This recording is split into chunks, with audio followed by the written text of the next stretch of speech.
So jenny, yes sir. गुरु सरांनी ना असं सांगितलंय की ते जे पार्टी ऑर्गनाईज करणार आहेत वहिनींसाठी सरप्राईज बर्थडे पार्टी, आपल्याला सगळ्यांना इन्व्हाइट केलंय त्यांनी. हा येस ऑफकोर्स सर. हा.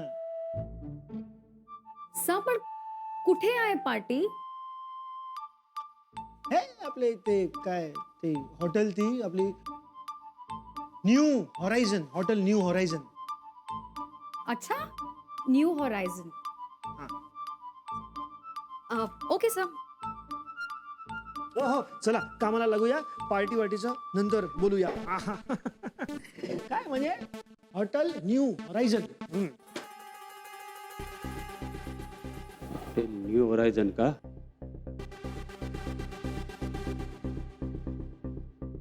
मॅडम, उद्या राधिका वहिनींचा वाढदिवस साजरा होणार आहे हॉटेल न्यू होरायझनला.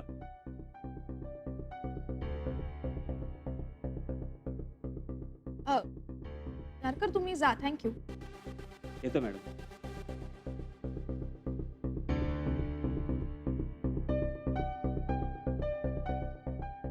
अरे हा गॅरी आता तर राधिकाचा बर्थडे पण सेलिब्रेट करणार आहे का? अशी आपल्याला काही करून तिकडे जावं लागेल. गॅरीला कळलंच पाहिजे त्या गुड फॉर नथिंग पेक्षा मीच त्याला जास्त आवडते. राईट.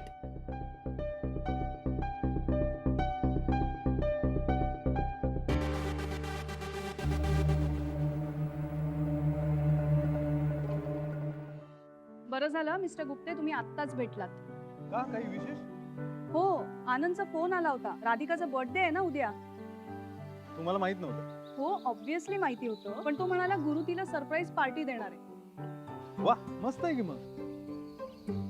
हो, मस्त आहे, पण तुम्ही लगेच जाऊन राधिकाकडे ना पचकू नका. नाहीतर जाल नेहमीसारखं आणि म्हणाल राधिका वहिनी many many happy returns of the day आणि पचका होईल सगळा. मी काय एवढा वेंदळा नाही. वेंधळा असं नाही हो, पण असं होतं ना कधी कधी तुमच्याकडून. हो, कधी होतं म्हणजे फॉर एक्झाम्पल? फॉर एक्झाम्पल आता राधिकाचं आणि माझं पॅचअप करून देण्यासाठी तुम्ही काय काय केलं? चांगल्यासाठी नव्हतं का ते? हो, तात्पर्य एवढंच आहे की उद्या राधिकाला कुणीही विश करायचं नाहीये. डायरेक्ट हॉलवरती सगळ्यांनी तिला सरप्राईज द्यायचंय. बर, हा, पण भेटायचंय कुठे? जुहूला गोल्डन मेमरी क्लब तिकडे हॉल घेतलाय गुरुनी. संध्याकाळी 6 वाजता जमायचं. चालेल, मग आपण एकत्रच जाऊया. बघूया. आणि गिफ्ट मी आणते. मग माझ्या वतीने तुम्हीच आणा. तुमचा चॉईस चांगला आहे.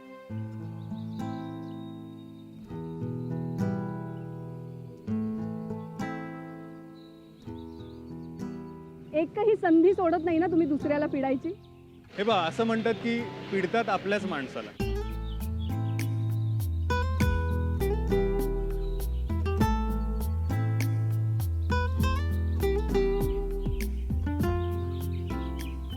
कितना हुआ? 120. हा, माझी बहीण आली होती, तुम्ही भेटला नाही? तुम्ही ओळख कुठे करून दिली? पण राधिका वहिनींना माहिती आहे ना. तो मला नाही माहिती. एनिवे, संध्याकाळी येईन ना राधिकाकडे, तेव्हा भेटेन त्यांना. ओळख करून द्या तेव्हा. बर. मी निघते आता. Bye. Bye. Relationship status complicated. हाँ, क्या हुआ? काय नाही, पपई द्या.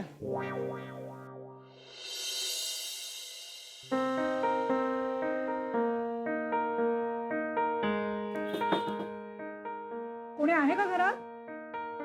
कोण आहे? सुषमाताई, हो या की. विचारताय का? या, बसा.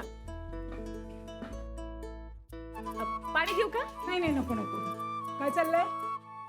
काय नाही, कैरीच्या लोणच्याची तयारी. आई होती ना तेव्हा आमच्या पण घरी असाच सगळा घाट असायचा. पण आई गेली आणि सगळे प्रकार बंद झाले. मग तुम्ही काऊन नाही करत? आवड नाही का? अगदी तसंच काही नाही हो, पण कामामधला वेळच मिळत नाही. आणि आईच्या हाताची चव कुठे आपल्या हाताला. पण तुमच्या हाताला मात्र खूप चव आहे. सुबोध नेहमी सांगत असतो वेगवेगळे पदार्थ करत असतात म्हणून. करते आपली थोडं थोडं. हे कैरीचं लोणचं बनलं ना का तुम्हाला पण दे चव चाखायला. नाही नाही, तुम्हाला कशाला त्रास.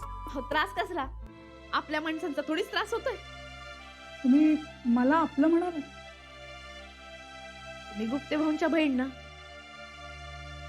म्हणजे माझ्या मोठ्या बहिणीसारख्या. तसं असेल ना तर माझं एक काम आहे तुमच्याकडे. तुमची मदत पाहिजे मला. करेन की, पण एका अटीवर. हा, काय? तुम्ही मला राधिका म्हटलं पाहिजे. बर, राधिका. हा. आता सांगा काय काम आहे? कसं आहे ना, तुला सुबोधबद्दल तर सगळंच माहिती आहे. आणि तुझ्याचमुळे तर त्याची प्यायची सवय पण सुटली आहे. पण एकटेपणा काही जात नाही आहे. मला वाटतं ना त्याने पुन्हा एकदा लग्न करावं आणि सेटल व्हावं. खरं सांगू का, मला हेच वाटतं. पण माझं ऐकतच नाहीये तो. तूच बोल ना जरा त्याच्याशी.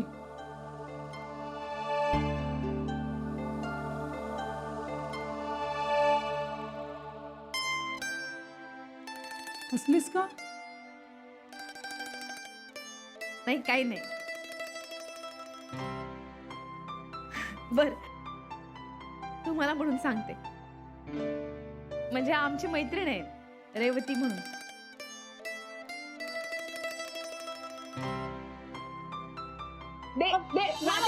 मला बघायचे.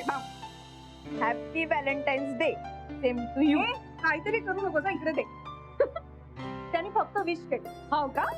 तुलाच बरं केलं, बाकी कोणाला नाही केलं. या गोष्टीवर एक चहा झाला पाहिजे. रेवती, चहा ठेव.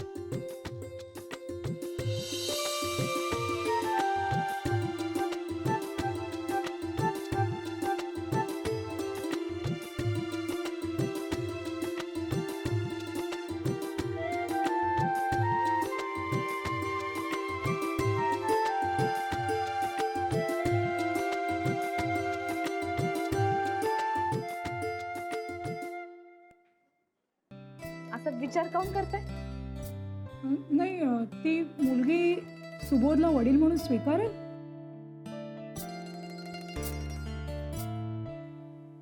ते आपण नंतर बघूया.